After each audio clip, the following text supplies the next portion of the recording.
มีขาวยังวัฒนมาทีมันก็เศร้าหลวงหลายที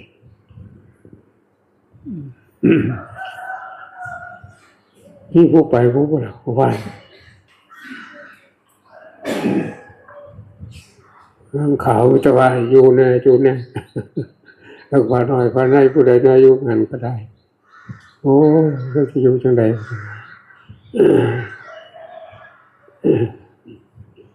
มีว่างแนวทางไว้ดีๆเราว่าเอาไม่ใช่บาดมั่วกันจะพวกงาดโน้มกินเขาเซลล์เลยงาดเป็นตัวหลวงปู่จำเอาสินั่งวันงาดเป็นตัวหลวงปู่จำเอาสิปันแถวปันแน่พวกเป็นไปหาเราประเคนทุกท่ายมันก็มั่วตัวไม่ออกอย่างมาที่หลังก็อยากถวายของโยมมาที่หลังก็อยากถวายของจับยัดเยียดให้พระมั่ว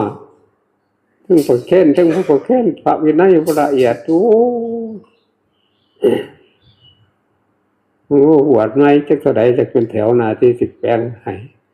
แถวนี้ไปนี่เด้อให้เช่นมาเขาอ่อนลาดออกไปพุ่นแถวนี้ไปนี่พุ่นของมานี่เด้อขาอ้นของมาหัน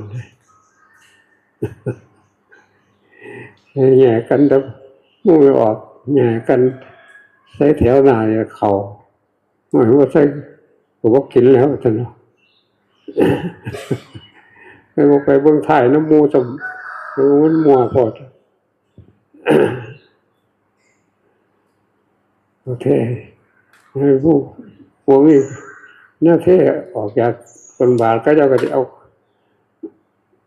จากเป็นตัวน้อยแม่ขาวมันตัวจำสู้กันกินเอาตัวนี้แหละหลวงปู่ว่าเป็นล่าว่าตันดอกล่าน้ำข้นนะล่าน้ำพิธีกรรมนะ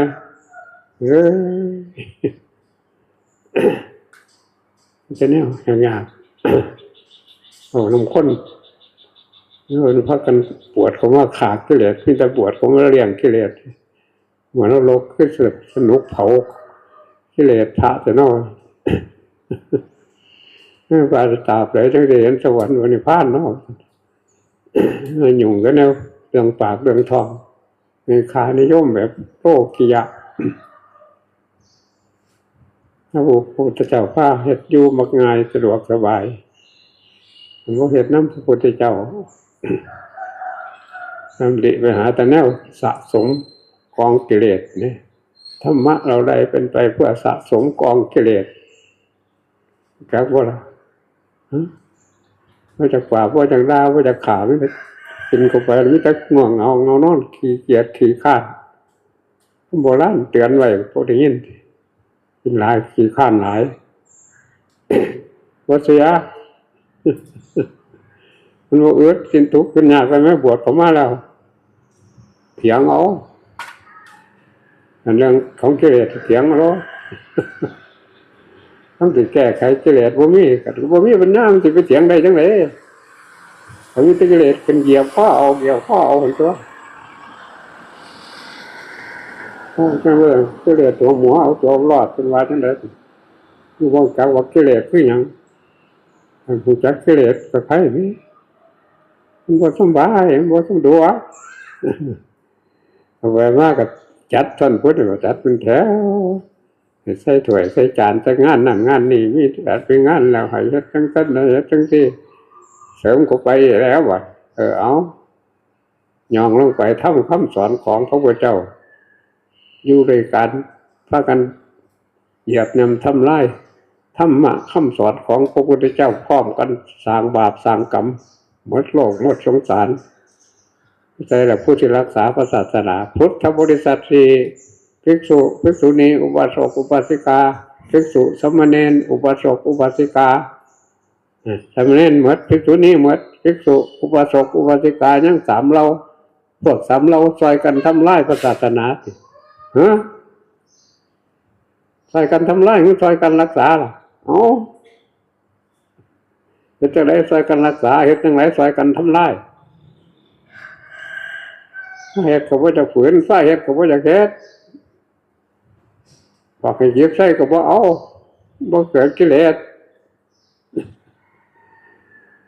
2-3ชิ้นก็บ่หมดบ่เกะกะบ่ลำบากบ่เพียงแป๊บเพียงน้ำเพียงทาเพียงนั่นเพียงนี่แป๊บเท่าใดก็บ่พอน้ำเท่าใดติดน้ำเท่าใดแท่งก็บ่พอนั่นจังซี่ครับตะกี้ตะก้อนหาหามอ้อมบ้านอ้อมเมืองอยู่ก็บ่เห็นใส่หมดน้ำโอ่งเดียวล้างทั้งบาทล้างทั้งกระโถนล้างทั้งอันใดเรียบร้อยหมดว่าซุมื้อนี้เบิ่งไปเฮ็ดไปทำไปจักสิวางเลยก็บ่มีความเว้าสร้างหัวมันจนตัวนี่ก็ทีคือเฮ็ดจังได๋แล้ว